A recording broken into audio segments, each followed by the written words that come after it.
All right, so step one when you get a nitric transport is to let Dr. Hoffman know. We alert medical control. One of the ideal ways to do this is to just forward the text message we get from comms and send that to her so that we can start the conversation. The next thing that needs to happen is both units need to get powered on with this silver power on switch. And once they're up, we're going to check and make sure that the calibrations are complete. So menu, then calibration. There are 4 calibrations that get done. In this case, they're all green, so you're good to go. The air and the oxygen calibration, the top and the bottom, happen on their own. You don't need to do anything. In fact, it'll start calibrating automatically when you turn the machine on, and it will continue to calibrate periodically while you're dosing with the patient. If the NO and the NO2 are red, have red X's, then those need to be calibrated. What you need to do for calibration is to call the admin on call so that they can walk you through how to do that correctly. If we miscalibrate a unit, then we're kind of behind the 8 ball. All the calibration supplies are here. That's why we want to check before we go. We're going to verify both units, the primary and the backup unit. And once they're verified, we're going to turn the backup unit off. This is going to go into the red bag once it's shut down. The red bag has all the things you need for the primary mission in this main compartment. So there's 2 cassettes, there's a charger for you to go install in the aircraft, and there's a vent circuit. I'm going to pull those out and we'll go through each of those steps next. That creates room in the main bag for the backup console to be placed for the transport. The only reason this would be used is if you have a failure of the primary console. Additionally, in this bag, we have a ratchet strap for securing things, extra water traps and sensing lines if you need them. In the lid, you'll find a completely redundant vent circuit setup in case you have a failure there. You have 2 additional cassettes in case there is any sort of failure.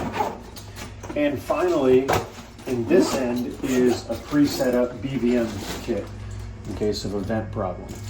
So once this red bag is packaged like this, is really only needed in case of some sort of failure. What we're going to do next is we're going to install this on our vent and our primary transport console.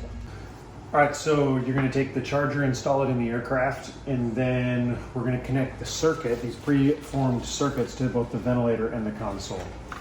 This is just a normal expiratory filter that goes on the ventilator. Your clear and your blue lines connect to this normal places. What you'll notice that is different in this circuit is that there is a dosing tee installed here on the ventilator. This is where the nitric gets put into the circuit. So that goes on the blue inspiratory limb, and then the expiratory limb goes to the expiratory filter. One of the things you'll notice versus the Gen 2 is that the Gen 3 just has a small filter right here on the T. And if you have a COVID or an infectious disease patient, you can add normal expiratory filters on the expiratory valve and the inspiratory limb as needed. That takes us down to this end of the circuit, which has what we call the sensing T. This line goes back to the console and senses how much nitric has been put in. This stopcock is for doing a leak test.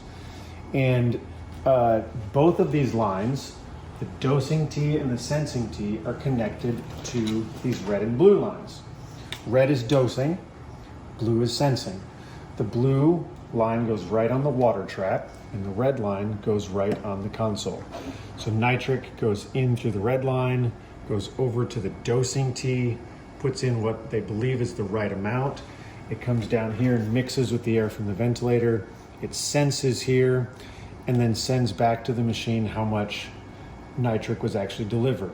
The machine uses a closed feedback loop then to say whether they need to put more or less dosing in to meet the parts per million goal. One of the things that you'll notice about these lines is that there is a completely redundant set of them. And that would be for in the ICU where you would have 2 consoles stacked on top of each other as a backup. We don't have that, and so we have capped both of these extra lines with a single cap. It doesn't communicate, it caps both sides completely, but if you get a leak, that might be one of the first places you look. Once you get to bedside, the next thing you want to do is get your cassettes to pre-warm. I'm going to show you two different cassettes so that you can see one that has been activated and one that hasn't. They all should have blue dots. If there's any brown, then that has been activated and isn't supposed to be used. In addition, you see this puncture mark here. This is a cassette that has been activated and will no longer work. So we're going to insert ones that are not expired, that have a blue dot, and that have not been punctured. They come out of these plastic containers, which you can throw one away, but I would save one because you're going to use it to stow your backup cassette. The unit will pre-warm both cassettes, but it will only activate the one that you're going to dose with. When you insert these, they ask that you place your fingers in these little finger loops and push with your thumbs on the top and bottom until you hear it click top and bottom. They're afraid if you just push in the middle that you won't get both to latch. So we're going to push both in. What you'll notice is it triggers a leak test immediately. So you're going to want to locate the sensing T with the stopcock as the instructions show, and as soon as we close that, it'll perform a leak test. Once the leak test is complete, it'll display that it's successful and show on the screen both cassettes are ready and warming.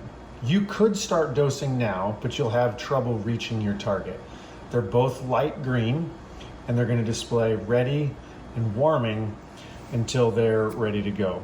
This should take about 2 to 5 minutes, and it's a great time to get the rest of your transport logistics taken care of. You can set this here and let it warm. When it's time to dose, the Gen 3 console is much simpler than the prior console. We're going to hit set, and we're going to choose a target dose. It defaults to 20 since that's the most common parts per million dose that we transport. In addition, you're going to need to choose a flow bucket. These flow buckets are in liters per minute, which is minute volume. So you take your respiratory rate times your tidal volume. So if you have 20 breaths a minute times 500 cc breaths, that's 10 liters per minute, and you choose the closest bucket. If you have no idea, you can just pick the middle one. And it's just a leg up to get the algorithm to move a little bit quicker. If your demands change, it will track one versus the other, and that's fine.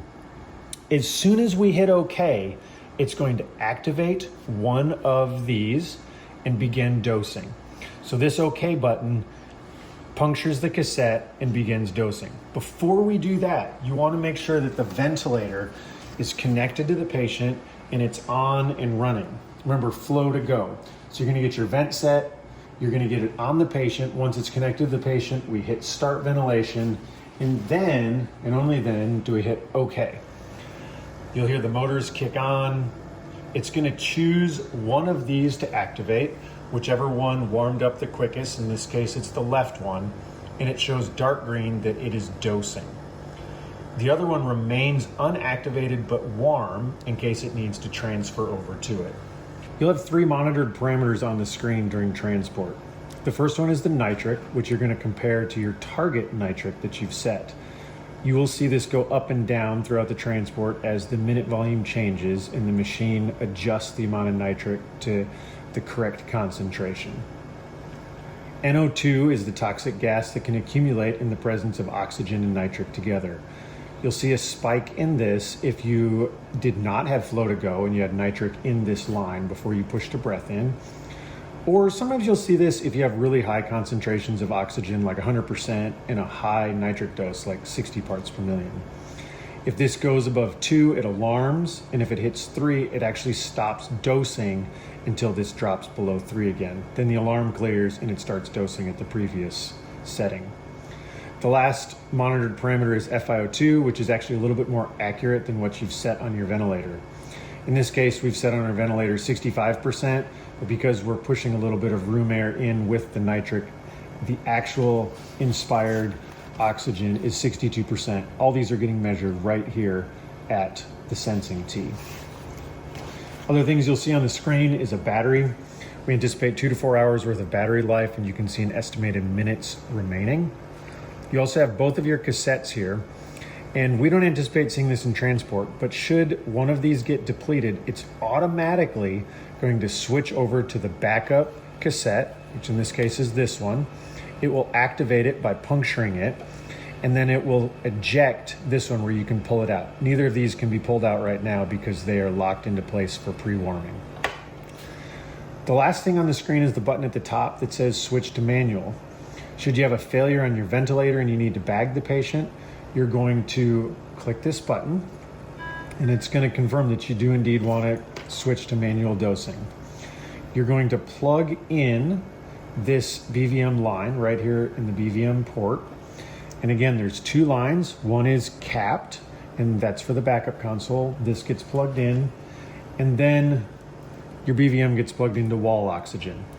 You're going to set this flow rate in liters per minute to whatever you set your wall oxygen to, say 15 liters per minute. And then before connecting the BVM to the patient, you're going to give a good couple squeezes. That's your flow to go. Then connect it up and begin bagging. Should you get the ventilator figured out again, all you have to do is click switch to primary, choose your flow bucket, hit OK. And once you confirm it, it's going to go back to your target parts per million, 20, and give you all your monitored parameters again. There are a few common alarms to look out for. The first one we talked about, which is the high NO2, which is from accumulating NO2. And at 3, the dosing stops, and when it drops below 3, it starts again. Flow to go is the way to prevent that alarm. You'll also see high NO and low NO alarms, possibly your most common alarms. The low NO, most commonly, is from a leak. Right here, when you're moving the patient, can get disconnected, and then there's no nitric being dosed. So disconnection is a big cause of low nitric. The other thing that can cause it is a patient taking a large breath, and all of a sudden the ventilator is providing much more minute volume as they're breathing over the set rate, and this will droop as it begins to try to chase your target again. High NO comes from the opposite. Maybe the patient is coughing or asynchronous and their minute volume's dropping. You'll see the NO start to spike, and then the machine will try to compensate for that by dosing less to try to predict what they need. In any of these alarms, you can see alarm info. You can either tap the alarm when it comes up or tap this alarm info button, and it will walk through what kind of line occlusion you have. In this case, we could just tap that we have a line occlusion. It's going to tell us to open the stopcock. We click yes that it has been fixed. This alarm info button is always here. If you want to go look at it, you just hit alarms and then alarm info, and you can see how the troubleshooting steps are designed to work. All right, let's talk briefly about when you get to the receiving facility. When you've transitioned them over to their ventilator and their nitric system, you're going to go click the dosing, change it to 0, and hit OK. That stops nitric from being put into the circuit. At that point, you can clean up your stuff and then press and hold the power button for 3 seconds to begin the shutdown sequence. What it's going to tell you is really important. It's going to tell you which cassette is going to be thrown away and which one is saved. In this case, we're going to throw away the left one and save the right one. While this has been pre-warmed, it has not been activated, and it's perfectly suitable for use on the next patient. So we're going to click confirm. You're going to see it's going to flush, and then each of these will get ejected. It'll slide out easily now, as will this one. And since it's the one we're going to save, we're going to put it back in the plastic case and stow it in the main part of the red bag when we get back to the base.